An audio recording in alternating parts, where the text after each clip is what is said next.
रहमान रहीम अस्सलाम वालेकुम नाजरीन, मैं आदिश राजी, तुसी वेखते पे हो पंजाबी पॉइंट। तो नाजरीन, मेरी हर दफ़ा एक ही गुजारिश होती है जनाब, चैनल सबसक्राइब किया करो, वीडियो न के शेयर किया करो, लाइक सबसक्राइब करके जनाब लाजमन कमेंट्स किया करो। तो जनाब मैं इस वक्त माल रोड पर मौजूद हाँ, माल रोड इस्तंबुल चौक दे विच। ते मैं जनाब एक इत्थे अपना जहाज़ है वह भी तुहानू नाजरीन विखावांगा। उस तो बाद जिहड़ियां गल्लां ने वह भी तुहाडे नाल करांगा, ते नाल नाल इसे बहाने मैं तुहानू चीज़ां ही विखा देंगा। गल्लां जिहड़ियां मैं करनियां ने बड़ियां चीज़ां ते अच्छियां गल्लां होणगियां इंशाअल्लाह। तो जनाब है सामने टांगा है जनाब, ट्रेन का इंजन रखे हुआ पुराने दौर वाला, तोप रखी हुई सामने। नाजरीन ये इस्तंबुल चौक माल रोड। तो नाजरीन मैं तुहानू जिहड़ी लोकेशन विखा रही हाँ ये तुहाडे सामने है इस्तंबुल चौक की। तो ट्रैफिक का रश ही है हर तरफ, वेख लो माल रोड है सारा। तो मैं इस वास्ते तुहानू विखा रही हाँ रश जिहड़ा है। सामने चांद सितारा बने हुए हैं, पाकिस्तान का चांद सितारा। सामने नासिर बाग है, नासिर बाग जिथे अक्सर रैलियां निकलदियां ने, जलसे जलूस होंदे ने, नासिर बाग। यह सारा इस्तंबुल चौक है जनाब। यह सामने जी रोड आ रही है, ये आ रही है जनाब माल अपना मुल्तान रोड तो सामने। इस तो इलावा नाजरीन अगे जाके तुहानू मैं जहाज़ भी विखाना। मैं टाउन हाल दे गेट ते खड़ा जनाब, सामने इस्तंबुल चौक है माल रोड का। तो नाजरीन मैं जी तुहाडे नाल गल्लां करनियां ना अज बड़ियां चीज़ा गल्लां हैं जनाब। सब तो पहली तो खुशखबरी है जनाब, क्योंकि परवेज़ इलाही साहब नूं इलैक्शन लड़न की इजाज़त मिल गई है सुप्रीम कोर्ट की तरफों। दूसरी गल नाजरीन ये है, पाकिस्तान जिहड़े इस वक्त हालात वाक़यात जा रहे हैं वो भी तुहाडे सामने ने, क्योंकि बाकी जमातों को लैवल प्लेइंग फील्ड दी जाती है। सिर्फ PTI वह जमात है जिन्होंने जनाब लैवल प्लेइंग फील्ड नहीं दी जाती।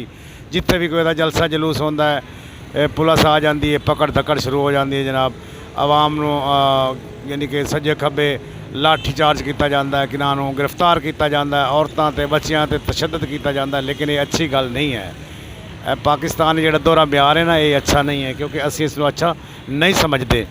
तो क्योंकि असा मुसलमान है तो मुसलमानों चाहिए हक का फैसला करना चाहिए है। दौरा ब्यार मुसलमानों नहीं होना चाहिए, क्योंकि मुसलमान जोड़ा ना नाम जो मुसलमान है सच्चा होना चाहिए ना।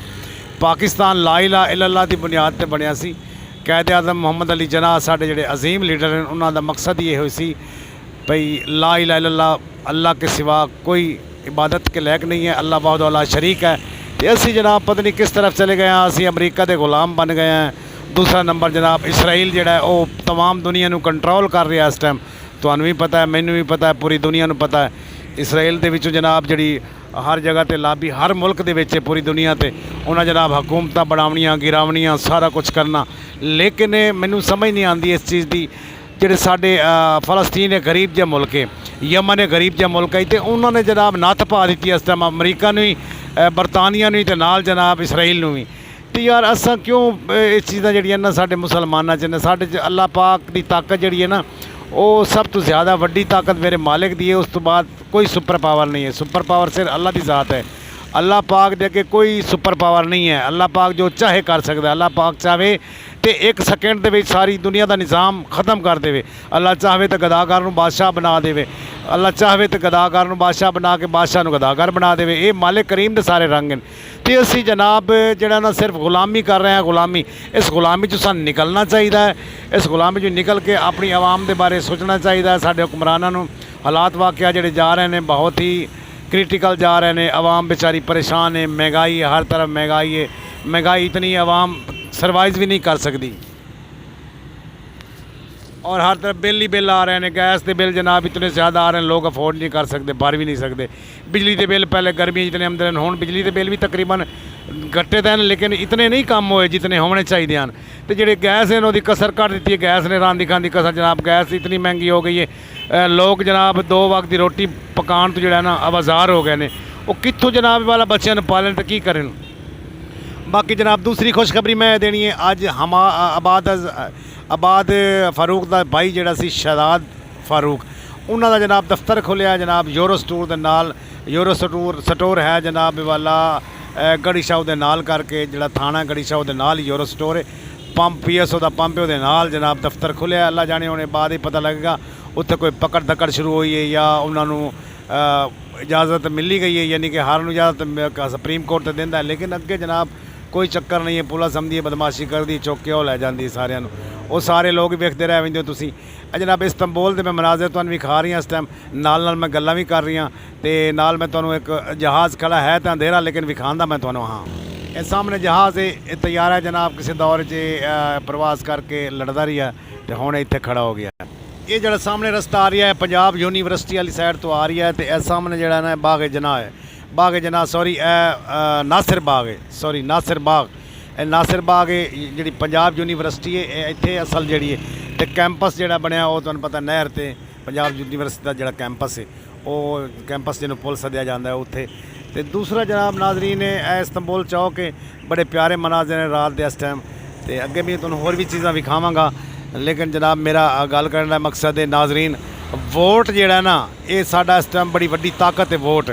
ਵੋਟ ਅਸੀਂ ਉਸ ਬੰਦੇ ਨੂੰ ਦੇਣਾ ਜਿਹੜਾ ਹੱਕ ਤੇ ਹੋਏਗਾ, ਸੱਚ ਤੇ ਹੋਏਗਾ, ਕਿਉਂਕਿ ਇਹ ਵਾਰੀਆਂ ਲੈ ਚੁੱਕੇ ਨੇ ਪਹਿਲੇ, ਇਹ ਜਿਹੜੇ ਨਾ ਵਾਰੀਆਂ ਲੈ ਚੁੱਕੇ ਨੇ ਸਾਰੇ, ਬਾਰ-ਬਾਰ ਵਾਰੀਆਂ ਲੈ ਚੁੱਕੇ ਨੇ, ਇਹਨਾਂ ਮੁਲਕ ਦੇ ਬਾਰੇ ਕੁਝ ਵੀ ਨਹੀਂ ਸੋਚਿਆ ਤੇ ਅਸਾਂ ਜਨਾਬ ਵਾਲਾ ਕਿਵੇਂ ਇਹਨਾਂ ਨੂੰ ਵੋਟ ਦਈਏ ਸਮਝ ਨਹੀਂ ਆਉਂਦੀ ਨਾ ਲੋਕਾਂ ਦੀ। ਇਸ ਟਾਈਮ ਮੈਂ ਤੁਹਾਨੂੰ ਇੱਕ ਹੋਰ ਹੀ ਗੱਲ ਨਾਜ਼ਰੀਨ ਦੱਸੀ ਜਾਵਾਂ, ਹਰ ਮਹੱਲੇ ਦੇ ਵਿੱਚ ਜਨਾਬ ਔਰਤਾਂ ਜਾ ਰਹੀਆਂ ਨੇ ਲੋਕਾਂ ਦੇ ਕਾਰਡ ਲੈ ਕੇ 5-5 ਹਜ਼ਾਰ ਰੁਪਈਆ ਜਨਾਬ ਉਹ ਦੇ ਕੇ ਨਾ ਤੇ ਕਾਰਡ ਲੈ ਰਹੀਆਂ ਨੇ ਸਿਰਫ ਇਸ ਵਾਸਤੇ ਵੀ ਵੋਟ ਲੈਣ ਵਾਸਤੇ। ਤੇ ਯਾਰ ਅਸੀਂ ਕਿਸ ਤਰਫ ਜਾ ਰਹੇ ਹਾਂ ਯਾਰ, 5000 ਕਿਤਨੇ ਤੱਕ ਅਸੀਂ ਖਾ ਲਵਾਂਗੇ? 5000 ਚੌਖੇ ਦਿਨ ਖਾਵਾਂਗੇ, 2 ਦਿਨ 3 ਦਿਨ 4 ਦਿਨ 5 ਦਿਨ, ਉਸ ਤੋਂ ਬਾਅਦ ख़त्म हो जाएगा 5000। ਤੇ ਅਸੀਂ ਜਨਾਬ ਵਾਲਾ ਆਪਣੇ ਆਪ ਨੂੰ 5000 ਦੀ ਬਦੌਲਤ ਵੇਚ ਕੇ ਤੇ 5 ਸਾਲ ਜਨਾਬ ਅਸੀਂ ਇਹਨਾਂ ਲੋਕ ਇਹ ਸਾਡੇ ਮੁਲਕ ਨੂੰ ਖਾਵਣਗੇ, ਲੁੱਟਣਗੇ ਤੇ ਅਸੀਂ ਜਨਾਬ ਇਹਨਾਂ ਨੂੰ ਕੋਈ ਗੱਲ ਨਹੀਂ ਕਰ ਸਕਦੇ ਕਿਉਂਕਿ ਅਸੀਂ ਵਿਕ ਚੁੱਕੇ ਹਾਂ। ਜਦੋਂ ਅਸੀਂ ਵਿਕ ਚੁੱਕੇ ਹਾਂ ਤੇ ਬਾਕੀ ਪਿੱਛੇ ਕੀ ਰਹਿ ਗਿਆ? ਇਹ ਨਾਜ਼ਰੀਨ ਟਾਊਨ ਹਾਲ ਸਾਹਮਣੇ ਬਿਲਕੁਲ ਟਾਊਨ ਹਾਲ ਹੈ। ਫਿਰ ਮੈਂ ਵਿਖਾ ਰਹੀ ਹਾਂ ਤੁਹਾਨੂੰ ਇਹ ਟਾਊਨ ਹਾਲ ਤੋਂ ਬਾਅਦ ਜਨਾਬ ਇਸਤੰਬੁਲ ਚੌਕ ਹੈ, ਮਾਲ ਰੋਡ ਦਾ ਮਸ਼ਹੂਰ ਮਰੂਫ ਇਸਤੰਬੁਲ ਚੌਕ। ਇਹ ਤੁਹਾਨੂੰ ਮਨਾਜ਼ਰ ਵਿਖਾ ਰਹੀ ਹਾਂ ਨਾਜ਼ਰੀਨ।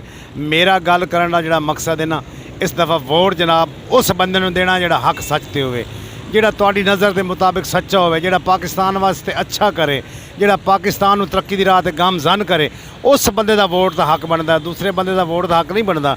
ਕਿਉਂਕਿ ਪੈਸੇ ਜਨਾਬ ਅਗਰ ਲੈ ਕੇ ਤੁਸੀਂ 5000 ਰੁਪਏ ਲੈ ਕੇ ਆਪਣਾ ਵੋਟ ਵੇਚੋਗੇ ਤੇ ਫਿਰ ਤੁਸੀਂ 5 ਸਾਲ ਜ਼ਲੀਲ ਤਾਂ ਹੋਣਾ ਨਾ, ਪੂਰਾ 5 ਸਾਲਾਂ ਵਾਸਤੇ ਤੁਸੀਂ ਆਪਣੇ ਆਪ ਨੂੰ ਜਨਾਬ ਵੇਚ ਦਿੱਤਾ ਤੇ ਬਾਅਦ ਉਹੀ ਲੋਕ ਸਾਡੇ ਤੇ ਮੁਸੱਲਤ ਹੋਣਗੇ, ਉਹ ਲੋਕ ਜਨਾਬ ਸਾਨੂੰ ਇਤਨਾ ਜ਼ਲੀਲ ਕਰਨਗੇ ਅਸੀਂ ਸੋਚ ਵੀ ਨਹੀਂ ਸਕਦੇ ਤੇ ਪਾਕਿਸਤਾਨ ਨੂੰ ਲੁੱਟ ਕੇ ਖਾ ਜਾਣਗੇ। ਬਾਅਦ ਜਨਾਬ ਅਗਰ ਅਸੀਂ ਉਹਨਾਂ ਕੋਲ ਕੋਈ ਕੰਮ ਲੈਣ ਜਾਂਦੇ ਹਾਂ ਤਾਂ ਉਹਨਾਂ ਸਾਨੂੰ ਪਤਾ ਕੀ ਕਹਿਣਾ, ਉਹਨਾਂ ਕਹਿਣਾ ਜੀ ਤੁਸੀਂ ਤਾਂ ਸਾਡੇ ਕੋਲ ਪੈਸੇ ਲਾਏ ਹੋਏ ਨੇ, ਅਸੀਂ ਤੁਹਾਨੂੰ ਕਿਵੇਂ ਜਨਾਬ ਤੁਹਾਡੇ ਕੰਮ ਕਰੀਏ। ਜਨਾਬ ਜਦੋਂ ਉਹਨਾਂ ਕਹਿਣਾ ਅਸੀਂ ਤੁਹਾਡੇ ਕੋਲ ਪੈਸੇ ਸਾਡੇ ਕੋਲ 5000 ਰੁਪਈਆ ਲੈ ਕੇ ਸਾਨੂੰ ਵੋਟ ਦਿੱਤਾ ਹੋਇਆ, 5000 ਦਾ ਤੁਸੀਂ ਵੋਟ ਵੇਚਿਆ ਤਾਂ ਤੁਸੀਂ ਕੌਣ ਹੁੰਦੇ ਹੋ ਸਾਡੇ ਨਾਲ ਗੱਲ ਕਰਨ ਵਾਲੇ? ਨਾਜ਼ਰੀਨ ਤੇ ਜਿਹੜੀ ਟ੍ਰੈਫਿਕ ਜਿਸ ਜਾਨਬ ਤੋਂ ਆ ਰਹੀ ਹੈ, ਹਾਈ ਕੋਰਟ ਹੈ ਨਾਲ ਹੀ, ਮਾਲ रोड है सामने जनाब इस्तांबुल चौक है। फिर तुम मनाजर विखा रही हैं, बड़े प्यारे मनाजर हैं। रात का टाइम है, शाम का टाइम हो गया। नाज़रीन मेरे चैनल सब्सक्राइब किया करो, वीडियो ना के शेयर किया करो, लाइक ज़रूर किया करो, तो कमेंट्स किया करो। पाकिस्तान जिंदाबाद, पाक फौज पाइंदाबाद। अल्लाह हाफिज़।